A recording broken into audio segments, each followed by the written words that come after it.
தனை பிறை போல் எயிற்றனை நந்தி மகந்தனை ஞான கொழுந்தினை புந்தியில் வைத்து அடி போற்றுகின்றேனே. ஓம் கணபதியே நமக. எல்லாம் வல்ல கணபதியை வணங்கி திருவண்ணாமலையினுடைய மகிமைகளை பற்றி உங்களிடத்திலே சற்று சிந்திக்க வைக்கவும் சில கருத்துக்களை உங்களிடத்திலே பகிர்ந்து கொள்ளவும் அடியேனை விழா கமிட்டியினர் பணித்திருக்கின்றார்கள். யாருக்காவது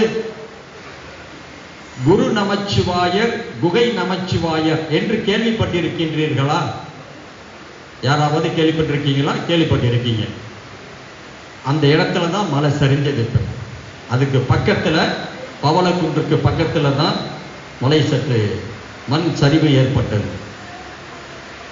குகை நமச்சிவாயர், குரு நமச்சிவாயர் என்று 2 சித்தர் பெருமான்கள் இந்த பூமியிலே இருந்தார்கள். அந்த குகை நமச்சிவாயர் என்பவர் ஆந்திரத்திலிருந்து, கன்னட தேசத்திலிருந்து ஆந்திராவிற்கு ஸ்ரீசைலம் வந்து, ஸ்ரீசைலத்திலிருந்து இறைவன் அவருக்கு கனவிலே நீ திருவண்ணாமலை செல் என்று கட்டளையிட அவர் அங்கிருந்து இங்கு வந்தார். திருவண்ணாமலைக்கு வந்தார். திருவண்ணாமலைக்கு வந்து மலை சற்று பவளக்குன்றுக்கு அருகிலே இருக்கக்கூடிய ஒரு குகையிலே வசித்து வந்தார். அவருக்கு ஒரு சீடர், நமச்சிவாயர் என்ற ஒரு சீடர். குருவுக்காக வேண்டி அனைத்து பணிகளையும் அவர் செய்து வந்தது. அவருக்கு உணவு அளிப்பது, அவருடைய உடைகளை துவைப்பது, அவருக்கு அருந்துவதற்கு தண்ணீர் கொண்டு வந்து கொடுப்பது, இப்படிப்பட்ட பணிகளை எல்லாம் நமச்சிவாயர் செய்து வந்தார். ஒரு முறை குகை நமச்சிவாயர் உணவு சாப்பிட்டுக் கொண்டு இருக்கின்றார். அப்பொழுது ஏதோ ஒரு வயிற்றிலே ஒரு சின்ன பிரச்சனை காரணமாக அவருக்கு, நம்ம சாப்பிட்றப்ப உணவு எதிர்கழிச்சிட்டு வாமிட் மாதிரி வரும் இல்லையா, வாந்தி எடுக்கிறதுன்னு சொல்றோம் இல்லையா, அந்த மாதிரி அவருக்கு வயிற்றிலே சிறிய பிரச்சனை, ஒரு வாமிட் சென்சேஷன் வாந்தி எடுக்கிறார். யாரு? குகை நமச்சிவாயர். அவருக்கு பக்கத்திலே இருந்த அவருடைய சீடரான நமச்சிவாயர் ஓடி சென்று தன்னுடைய 2 கைகளாலையும் அதை அப்படியே வாங்கிக் கொள்கின்றார். நம்ம செய்வோமா? குழந்தை வாந்தி எடுத்தாவே நம்ம சற்று யோசிக்கிறோம். இந்த ஒரு காலத்துல குழந்தைக்கு எல்லா விதமான பணிவிடைகளையும் பெண்கள் தான் செஞ்சிட்டு இருந்தாங்க. ஆனா இப்ப அது சற்று குறைஞ்சி இருக்குது. இப்படி இருக்கக்கூடிய நேரத்தில் இந்த நமச்சிவாயர் என்றப்பட்ட சீடரானவர் தன் 2 கைகளாலையும் அவர் எடுத்த அந்த வாந்தியத்தை கையில வாங்கிக்கிறார்.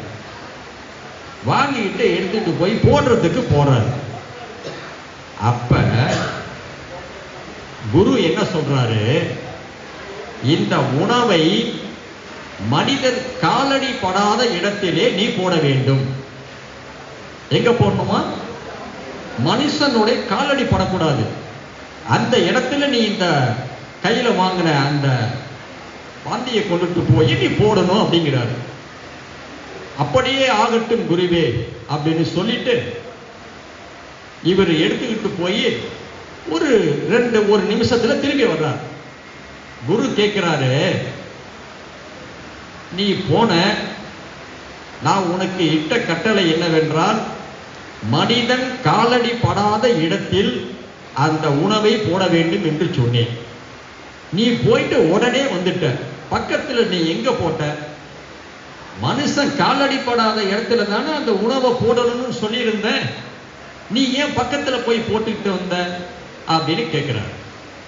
அதற்கு அவர் சொல்றாரு, இல்லை குருவே, நான் மனிதன் காலடி படாத இடத்தில் தான் போட்டேன். அப்படியா? அது எந்த இடம் காண்பி? அவர் காண்பிச்ச இடம் எது தெரியுமா? அவருடைய வயிறு. அவருடைய வயிறு. அந்த வாந்தியை அவர் என்ன பண்ணிட்டாரு? சாப்பிட்டு விட்டார், உண்டு விட்டார். மனிதன் காலடி படாத இடம், அருவருக்கத்தக்க அந்த ஒரு உணவு. சீடர் என்ன செய்தார் என்றால் அதை அப்படியே சாப்பிட்டு விட்டார். இதுதான் குருவினுடைய எச்சில் பிரசாதம். அனைவருக்கும் வாய்க்காது. எச்சில் பிரசாதம் என்பது நம்முடைய முன்னோர்கள் ஏற்படுத்தி வைத்த ஒரு வழக்கம். குருமார்களுடைய எச்சில் பிரசாதத்திற்காக வேண்டி ஏண்டிக் கொண்டிருந்த பல சீடர்கள் உண்டு. வைணவத்திலே தன்னுடைய குருவான நம்பியிடம் இருந்து அவர் சாப்பிட்ட அந்த இலையில் தான் உணவருந்த வேண்டும், அவர் சாப்பிட்டு வைத்த மிச்சமுள்ள உணவை தான் அருந்த வேண்டும் என்ற எண்ணத்தில் ராமானுஜர் ஸ்ரீபெரும்புதூரில் ஒரு முறை முயற்சி செய்தார். ஆனால் அவருக்கு அது கிடைக்கவில்லை. எச்சில் பிரசாதம் என்பது மிக மிக, அது குருவினுடைய எச்சில் பிரசாதம் என்பது மிக மிக சக்தி வாய்ந்த ஒன்று. இது நம்முடைய கலாச்சாரத்திலே இருக்கு. எங்க இருக்குன்னு யாராச்சும் சொல்ல முடியுமா? எச்சில் பிரசாதம் நாம ஒவ்வொரு தடையும் செஞ்சிட்டு இருக்கோம். உங்களுக்கு தெரியாம, அதனுடைய தாத்பரியம் என்னங்கிறது தெரியாம ஒவ்வொரு திருமணத்தின் பொழுதும் செஞ்சிட்டு இருக்கோம். இன்னும் புரியல. பாலும் பழமும் கொடுக்கிறோம்ல பொண்ணு மாப்பிள்ளைக்கு. பாலும் பழமும் கொடுக்கிறப்ப பழத்தை என்ன செய்றீங்க? ஃபர்ஸ்ட் மாப்பிள்ளை கிட்ட கொடுத்து முழுசா சாப்பிடுவாரா? சொல்லுங்க, முழுசா சாப்பிடுவாரா? எவ்வளவு சாப்பிடுவாரு? பாதி சாப்பிடுவாரு. அந்த பாதி பழத்தை என்ன செய்வாங்க? திரும்பவும். புரிஞ்சுக்கிட்டீங்களா? ஒரு கைத்தட்டல தட்டலாமே. இது யாருக்குன்னா எனக்கு கிடையாதுங்க. நம்மளுடைய முன்னோர்கள் ஏற்படுத்தி வச்சாங்கல்ல, இதனுடைய தாத்பரியம் இதுதான். எச்சில் பிரசாதம்.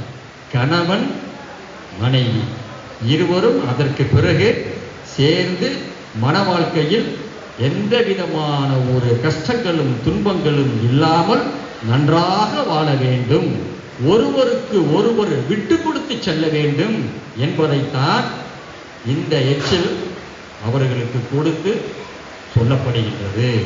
இதனுடைய